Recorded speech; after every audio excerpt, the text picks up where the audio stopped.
নমস্কাৰ প্ৰিয় শ্ৰোতা, শুনি আছে শব্দৰথ নিতুপনৰ সৈতে।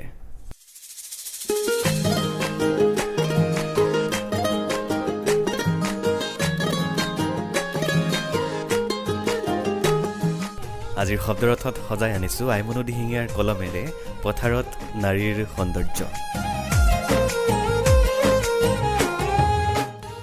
এতিয়া যিহেতু বাৰিষাৰ বতৰ আৰু বাৰিষা হোৱাৰ লগে লগেই বৰষুণৰ পানীৰে পথাৰবোৰ চপচপীয়া হৈ পৰে। এই চপচপীয়া পথাৰতেই কৃষকসকলে সপোন ৰচে। এই সময়খিনিত সকলো ব্যস্ত হয় খেতিত। পথাৰত মহিলাসকলকো এই সময়ত দেখা যায় অনন্য ৰূপত, যি ৰূপৰ তুলনা হয়তো কোনো পাৰ্থিৱ বস্তুৰ সৈতে কৰিব নোৱাৰি।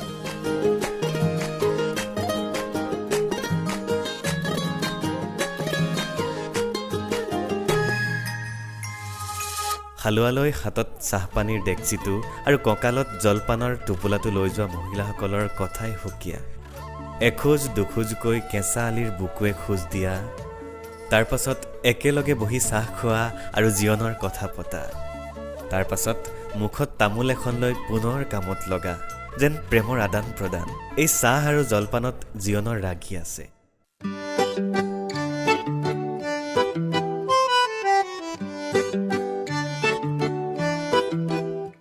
মেখেলাখন অলপ কোঁচাই লৈ মূৰত গামোচাৰে খোপা এটা বান্ধি তললৈ মূৰ কৰি কঠীয়া তুলি থকা মহিলাসকলৰো আছে অনন্য ৰূপ।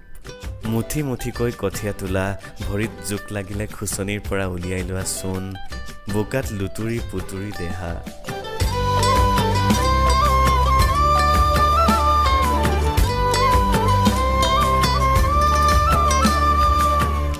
কলাফুলত মাটি উফৰাই কঠীয়াৰ সৈতে ব্যস্ত থকা দৃশ্যবোৰ খুবেই মন পৰখা।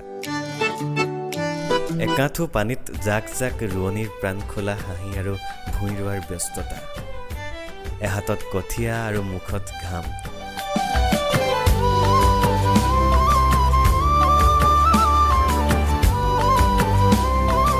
তথাপি অনাবিল আনন্দ। সেউজীয়া কঠীয়াৰ দৰে সুন্দৰ তেওঁলোক। কেতিয়াবা মূৰত ধৰা কেঁচা তামোল খাই পকা সুমথিৰা যেন হৈ পৰা মুখ, লগতে হাঁহি ধেমালি আৰু এফাকি দুফাকি গান।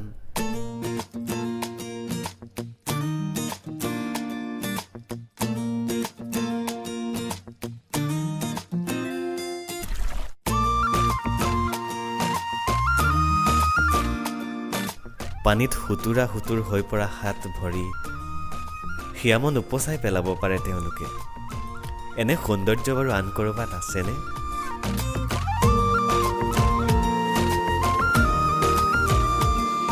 আনহাতে চপচপীয়া পানীত কঁকালত খালৈটো বান্ধি জাকৈখন লৈ মাছ মৰা মহিলাসকলৰো আছে এক সুকীয়া মাদকতা। এনেকৈ মাছ ধৰোঁতেও কিমান যে আনন্দ পায় তেওঁলোকে। দ পানীত জাকৈ চোঁচৰাই মাছ মাৰিবলৈও লাগে অদম্য শক্তি। দৃষ্টি থৰ হৈ ৰয় এনেবোৰ দৃশ্য।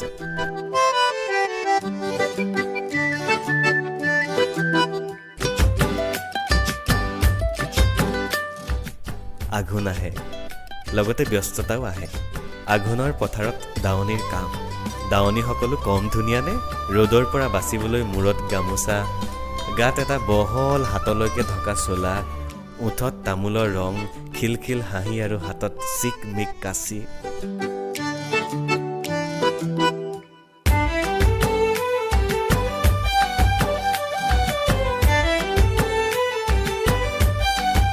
কবিয়ে কৈছে, আঘোণৰ পথাৰত কাম আৰু কাম, লগতে আকৌ ৰবাব, চকলা টেঙাৰ আবেলি। সেইবাবেই ধান নিবলৈ অহা ভাৰুৱাসকলে গায়, চকলা টেঙাটি অকলে নাখাবা, আমাকো এচকল দিবা।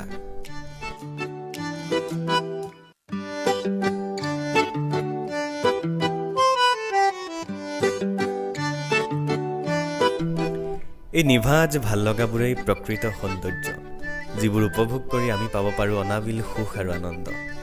পথাৰত নাৰীৰ সুকীয়া মাদকতা আছে।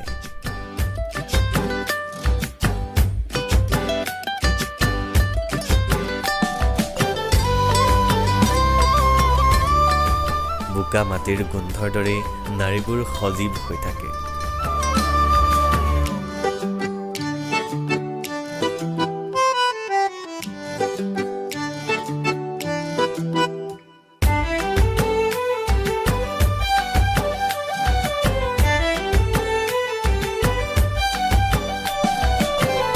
প্ৰিয় শ্ৰোতা, ইমান পৰে আপোনালোকে শব্দৰথত আইমনুদ হিঙিয়াৰ কলমেৰে পথাৰত নাৰীৰ সৌন্দৰ্য সম্পৰ্কে শুনিলে।